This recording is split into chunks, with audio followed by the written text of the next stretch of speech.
अब अगली breath sound हम पढ़ेंगे रोंकाई। रोंकाई की आवाज कुछ ऐसी होती है जैसे कोई खर्राटे ले रहा हो, बहुत तेज खर्राटे नहीं, लो वॉल्यूम के, कम खर्राटे ले रहा हो। लेकिन इसकी जो आवाज होती है ये कंटिन्यूस होती है, मतलब पूरे टाइम आएगी।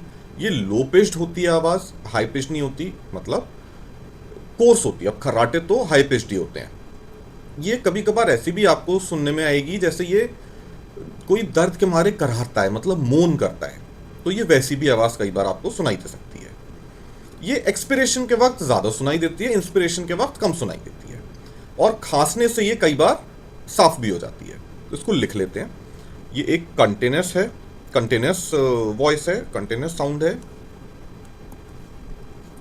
दूसरी चीज ये लो पिच्ड होती है, कोर्स होती है।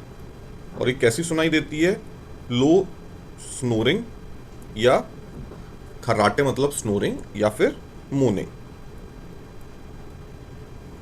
तो ये तो इसके बेसिक कैरेक्टरिस्टिक्स हो गए। हाँ, और एक चीज, ये मोर कॉमन इन एक्सपिरेशन, सांस जब बाहर निकालते हैं। अब कौन सी क्लिनिकल कंडीशन है जब रोंकाई सुनाई देती है, तो ये जरूरी है।